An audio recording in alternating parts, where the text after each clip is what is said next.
In the past few years, we've seen massive advancements in Skyrim's third-person combat through the modding scene, but almost nothing for its first person. Well, that's why in this video I thought we would finally explore a flurry of mods to improve Skyrim's first-person state.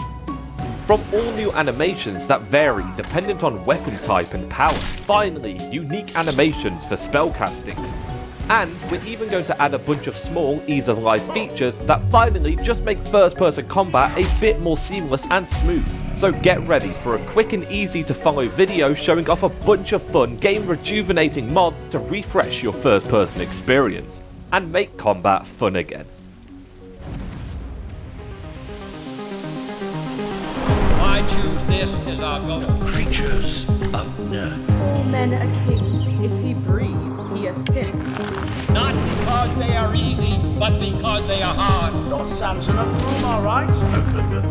Won't hurt.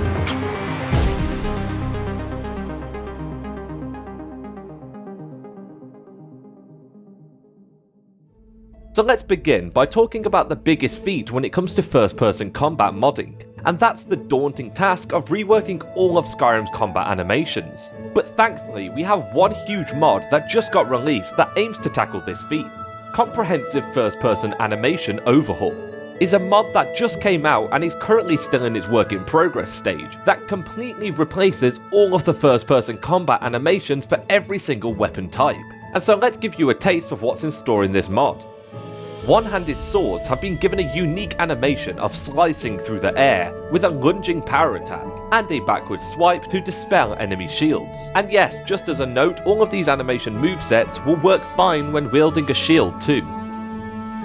One-handed axes have been given a unique animation that acts as more of a hacking move, reflecting the different tactics required when using this type of weapon. On a similar note, maces too now have essentially on-hit bounce animations, which really makes you feel a satisfying power behind your swings, and daggers can now be wielded in a more tactical close-quarter stance, allowing for quick explosions of flurrying swings. And of course, this is designed to allow easy access to dual wielding. Now onto heavy weapons, which has some of my favourite changes in this mod, delivering slow but powerful, satisfying swings that reflect each weapon type. For example, battle axes now use the momentum of their weighted axe head, and battle hammers are the same, using their force to crush anything you crack with this huge behemoth of a weapon. And finally, the bow animation has been slightly altered in order to give you a more intimately accurate aim onto your target. And as far as weapon animations go, that's pretty much the gist of what this mod does, but it's still only half of its complete arsenal. Magic is of course a huge part of the allure of Skyrim.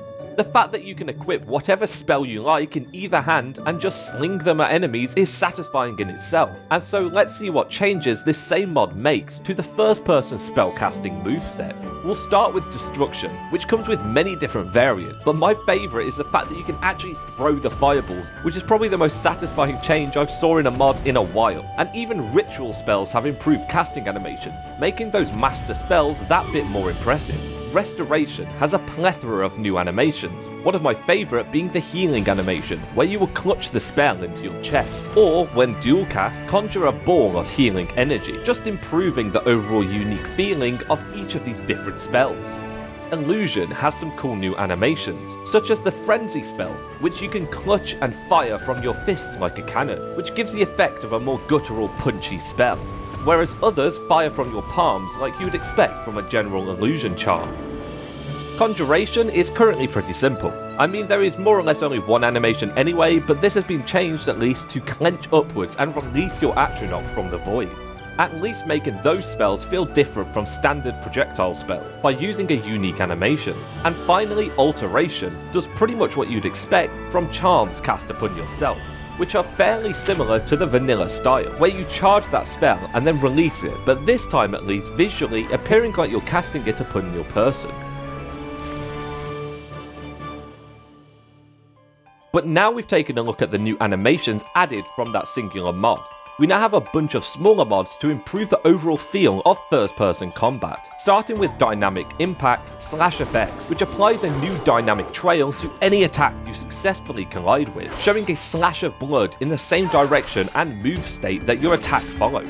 This mod has quickly become one of my favourites and works magically with the comprehensive first-person animation overhaul, adding that much-needed impact to each weapon blow. And no mod has ever managed to make Warhammers feel so satisfying than these two mods together.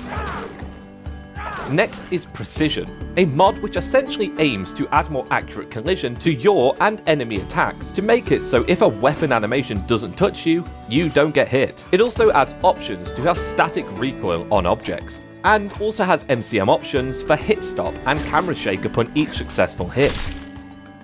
Next is Knick-Knack's Jump Attack, a mod which unlocks combat while in mid-air, allowing for more freedom during combat encounters.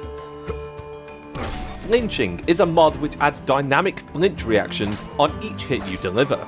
Now enemies actually react to your weapon hitting their flesh, as they should. If you don't use Precision, you can also use Recoil On Objects, which implements the same mechanic we just showed off, but as a standalone mod. And next is Camera Noise, a mod that adds subtle camera sway when in first or third person, that makes everything feel a tiny bit less static and stagnant. And the same goes for first-person animation replacer Swimming, which adds a subtle but really nice kick animation when swimming in water, jolting the camera slightly, which after looking back at vanilla is much appreciated. And finally is TK Dodge, a mod that is super useful in first person as you can effectively dodge out of the way of enemy attacks, so blocking isn't your only option. And now for the final two mods of the video that will tie together and complete all of the other changes we've made thus far.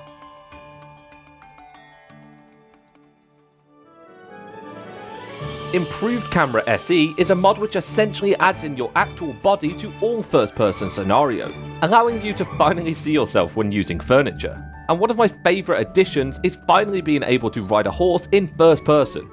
Additionally, you can now stay in first person in beast mode as a werewolf. This works really well too as a vampire lord, which actually makes gameplay in this form far more enjoyable in my opinion. Next we have Valhalla Combat, an all-in-one mod that aims to add a bunch of new gameplay strategies and features to all combat scenarios. For example, you can now perform a timed block, which, if successful, will negate all incoming physical and enchanting damage from the incoming attack. You can now even deflect projectiles if you perform a perfect block upon impact. The mod also comes with a bunch of stamina management systems, along with a stun meter for strategizing your attack counters. And overall, it's just an incredible mod to really tie all of our first-person combat mods together into an enjoyable and seamless gameplay experience. And that's going to be the last mod in this video. As with all videos like this, there will be an installation guide available with this video over on Patreon, for those that want a little more help.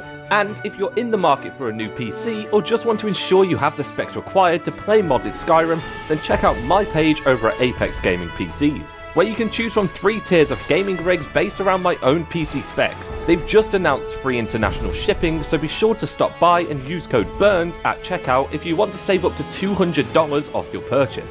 And with that, thank you so much for watching, take care.